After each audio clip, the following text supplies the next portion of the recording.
Shalom. Welcome to Message for the Parsha for Parshat Chaye Sara.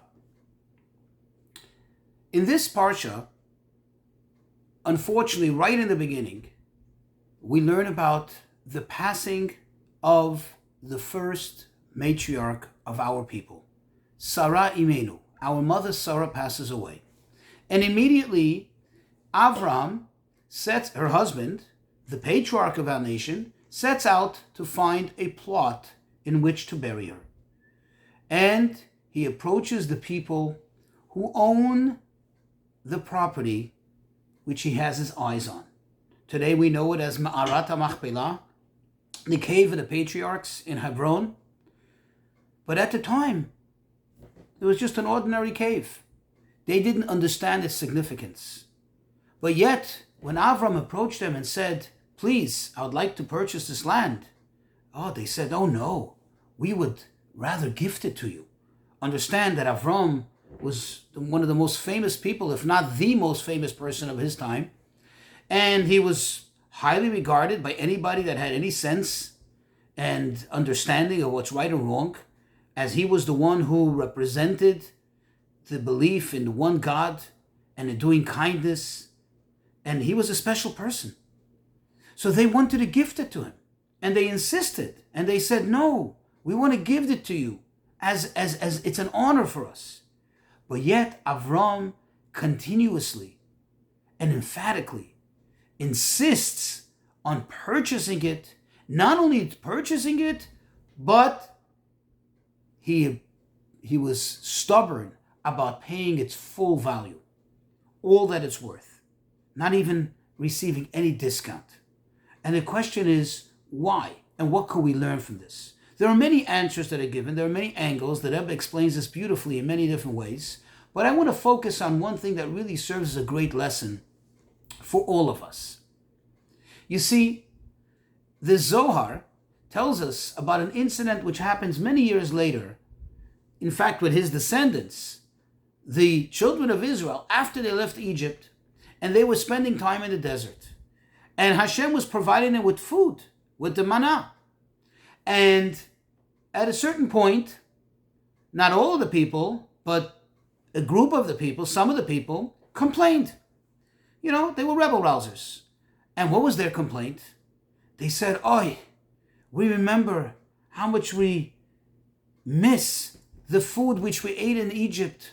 We had all kinds of foods there. And here we're restricted to this one type of food," which wasn't true, by the way. But that was their argument.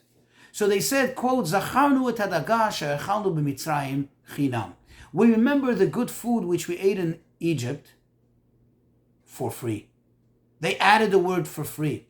Why did they add that word? What did they mean with that? What difference does it make if they paid for it or not? Their argument was, we don't have that availability right now. We don't have that variety. Why is it material here to know that it was for free or not?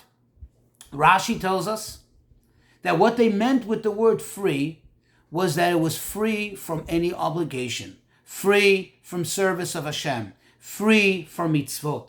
Here in the desert, they had all this obligation. They had to follow the mitzvot. They had to keep the Shabbat. They had to do this. They had to do that. They had to study Torah and everything. In Egypt, it was for free, which in fact is not true, by the way.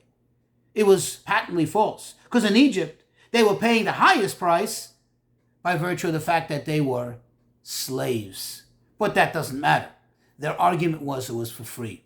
Says the Zohar, anytime you find something for free, meaning something is received, something is enjoyed without any whatsoever investment, without any whatsoever input on the part of the recipient, says the Zohar, you should know that that is not coming from the side of Kedusha, of holiness. Rather, this emanates from Klipa, from the sources of the forces of impurity. Because anything that's in Kedusha, anything that's in holiness, requires one's investment, requires one's involvement. You have to have skin in the game. Think about it. To do a mitzvah, any mitzvah, whatever type of mitzvah it may be, there has to be an involvement on our part. There has to be an investment. There has to be a contribution on our part. Let's take the very first mitzvah that one experiences even before they're aware what's going on. You have a brit milah, you have a circumcision. There's pain involved. Correct? One wants to pray, you got to take from your time, you got to take from your energy. One wants to have an etrog and lulav, you have to purchase it. And so on and so forth. This is the beauty of Kedusha, of the side of holiness. We have skin in the game. It's part of us. Something which we get for free has no meaning to us as a true, healthy human being.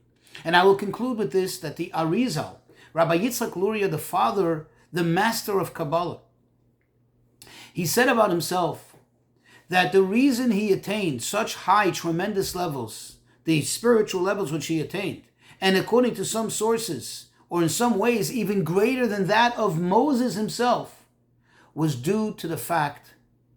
result of the fact that he never, ever was cheap on the money that he spent on any mitzvah. And he never tried to negotiate the price down.